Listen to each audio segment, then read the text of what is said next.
Your Worship, after thorough examination, they established that I suffer 5 chronic health challenges. 5 chronic health challenges, which are very, very serious. And as we speak today, my life is in danger if they are not attended to.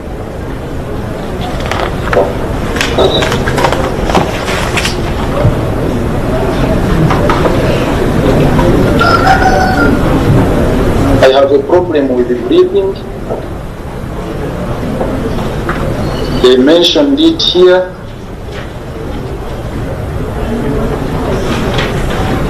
I have a lung complex with what they call residual mild cylindrical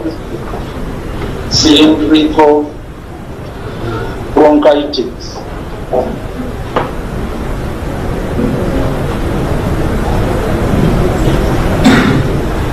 Which is a permanent damage on my lungs. And once I'm in a place with limited oxygen,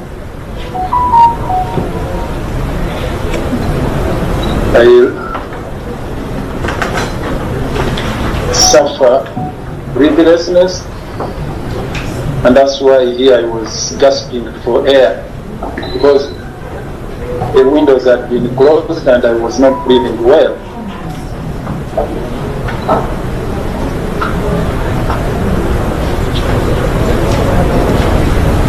And they recommended that I should always be in a well-ventilated environment, because of that pulmonary challenge. It's called my current pulmonary functional tests, which they conducted, indicated that I need that kind of environment. My Lord, the second one is that I have a residue cervical radiculitis following a cervical 6-7 disc replacement surgery and the adjacent level C5-6 disc disease. That is the cervical problem I am enduring ever since I underwent a surgical operation on 29th of April 2024, which I have been nursing all through.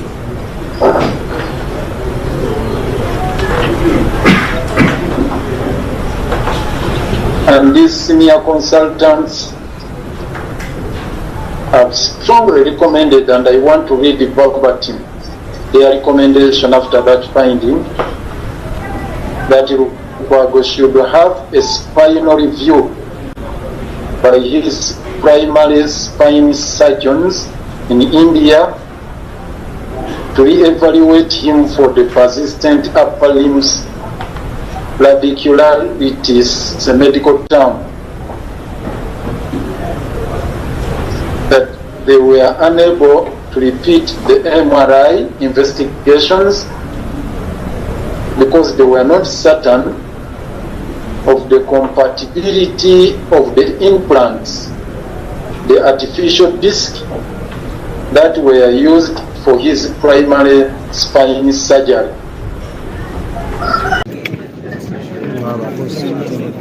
Anyway, the matter has been adjourned to 16th of July, as you heard for yourself, that the presiding chief magistrate is indisposed. And her only available date is 16th of July. Well, I think you had the report for yourselves. The Lord Mayor himself traversed the report. But the report confirms all the ailments that we were talking about, or we have talked about before court.